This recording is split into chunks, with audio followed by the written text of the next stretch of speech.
We're going to save a piece of Coogan for I'm going to Jacob. finish mine. Yeah, you can finish yours, but it's all about storm chasing this week, isn't it? Going out in the field, getting those amazing photographs. Oh, it's great. Doing even research of these severe thunderstorms and tornado behavior. But we're first going to start off with a local storm chaser. Shane grew up in Dickinson, watching thunderstorms with his dad, seeing the lightning, the hail, and the storm structure. And he'll explain kind of how he got started with storm chasing.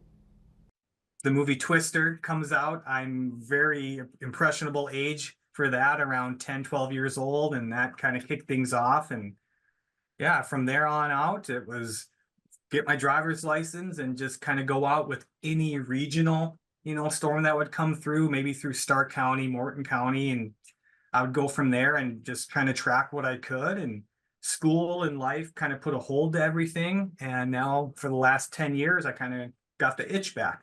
It was a big learning curve. It was mostly tune into KFYR, see the little map in the corner of the screen, see where a severe thunderstorm watch was or a warning, go out, just get in the general area of the storm and just experience it. It wasn't, I didn't know anything about storm structure back then or where to be in the best spot, to see the updraft, things like that.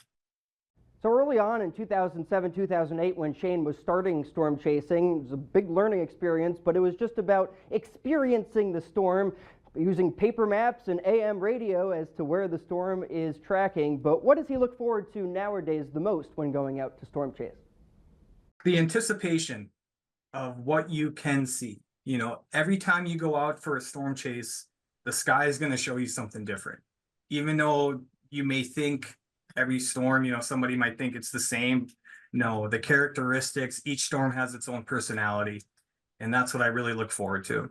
Before, the chase starts, you want to have a good idea of how the storms are going to track. Are they going to track northeastward or southeastward or just eastward? Because that'll give me a good idea as maybe I don't want to go as far west because they're going to be tracking southeast and I want to be on the east part of the storm. I don't want to be chasing it from behind. So you need to have some kind of plan of where you're going to go ahead of time, looking at forecast models, current conditions the day of, satellite and radar of where the initial storms are popping up. You want to try to get within a 50 to 60 mile radius of where that convective initiation or where those storms will start to form, so then you can get ahead of the storms, so to speak. But being out in the field is really helpful for the National Weather Service. So Shane sends photos or calls them in to the National Weather Service if a wall cloud is forming or if there's a funnel that could be producing a tornado to help with warnings. It's the biggest part of storm chasing to get that information out to the National Weather Service, either by picture or calling it in. I mean, they need to know what's going on at the ground so they can accurately warn people. So when you're out there, there's a lot of dangers. Other chasers, poor driving conditions, people not paying attention, damage to your car with hail, wildlife, running into a deer or something like that. You're very close proximity to storms that can sometimes have deviant motion. So you need to have an escape route, know where to go, know the road network. And then with Shane, his biggest fear is lightning because that can strike miles away from a storm.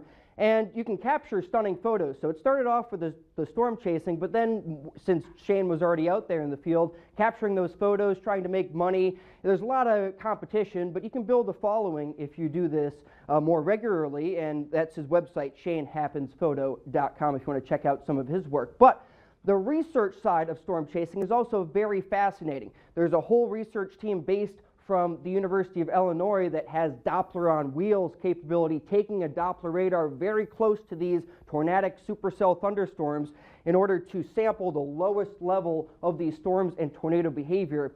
And Jen is a part of that.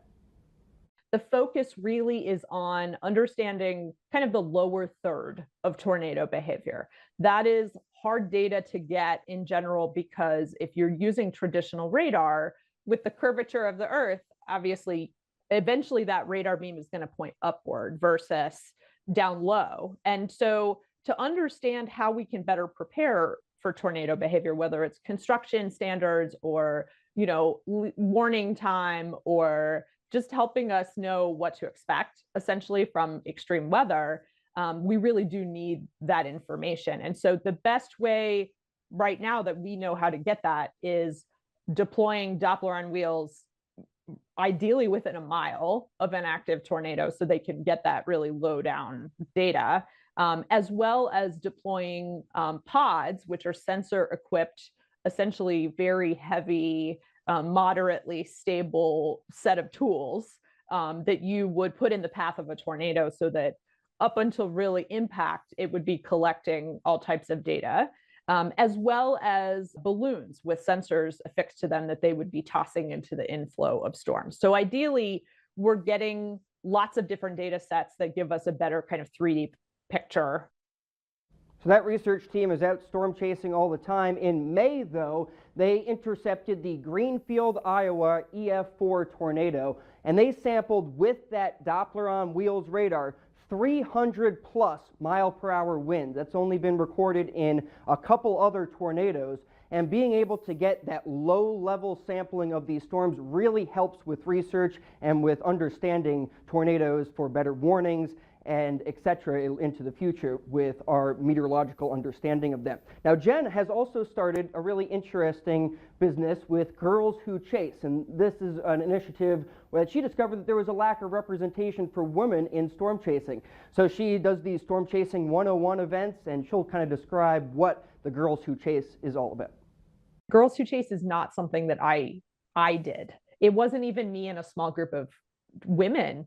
It was the entire chase community coming together and saying it was time. To me, that makes this initiative completely unique in the women in STEM space. And the other thing that makes us particularly unique is we're not just looking at traditional barriers to entry, we're also looking at the inside story, empowering women, identifying those self-limiting stories, and finding different ways to share the message that this is absolutely something you can do if you have a passion for the skies and for severe weather.